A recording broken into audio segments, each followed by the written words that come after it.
Hindi na ako mananahimik, ilalabas ko ang lahat ng katotohanan. May resibo, may ebidensya, at may pangalan.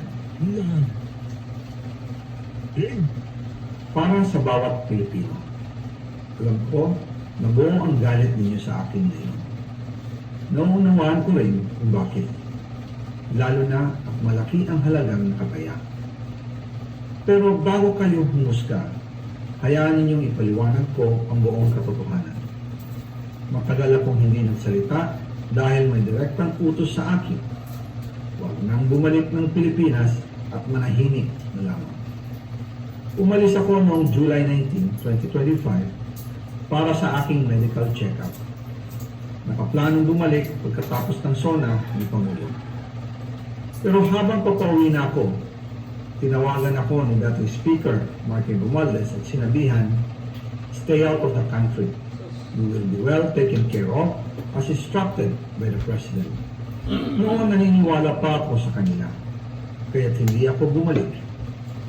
Tumikom ang aking bibig, sumunod ako, pero ang hindi ko alam, ang ibig pala nilang sabihin sa aalagaan ka namin ay gagamitin ako bilang panakipbutas sa kanilang kampanya laban sa korupsyon.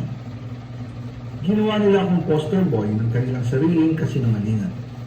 Ngayon, hindi na ako mananahimik, ilalabas ko ang lahat ng katotohanan.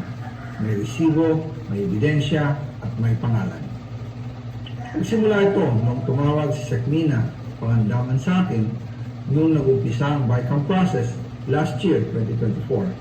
Ang sabi niya, katatapos lang ng meeting nila ni Pangulo at may instructions na mag-insert o magpasok ng 100 billion worth of projects sa BICAM.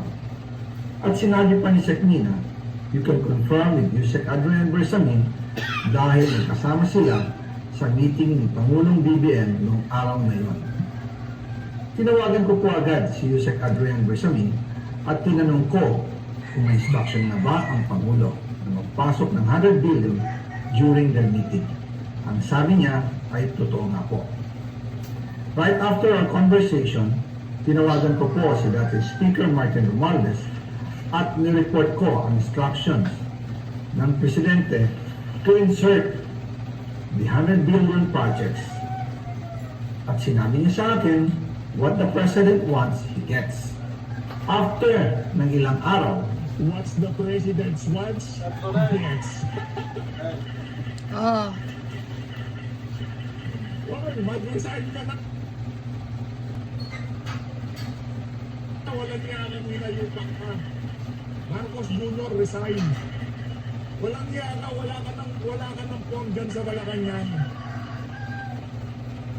Hindi na talaga kayo matutok. Oh, sa pera. Hindi sa atin ang galing dyan. Kaya sabi ko, tuloy na muna. binigay po ni Yusek Adrian Bersamin ang listahan na worth 100 billion. Tinanong ko po si Yusek Adrian kung saan galing ang listahan. Ang sagot niya, galing kay PBBM mismo at binigay niya ito mula sa brown leather bag. Nung sinabi po ni Yusek Adrian Bersamin, yung brown leather bag, naalala ko noong nasa Singapore kami right after the elections, May 2022, sa Hilton Hotel, kami ni dating Speaker Martin ng PBBM habang pauwi at pabalik ng Pilipinas, hinabol ng PSG ang brown leather bag at ang sabi ni PBBM, maiwan na lahat, wag lang ang brown leather bag. Kaya naniwala ko na utos talaga ito ng Pangulo. Pagkatapos ng ilang araw, ay informed sina dating Speaker Martin Romualdez, Sekmina Pangandaman, Yusek Adrian Bersamin, and Yusek Jojo Cadiz na kung pwede 50 billion lang ipasok sa program funds dahil so sobra ang DPWH funds versus sa DepEd. In practice, hindi pwede na mas malaki ang budget ng DPWH kaysa edukasyon.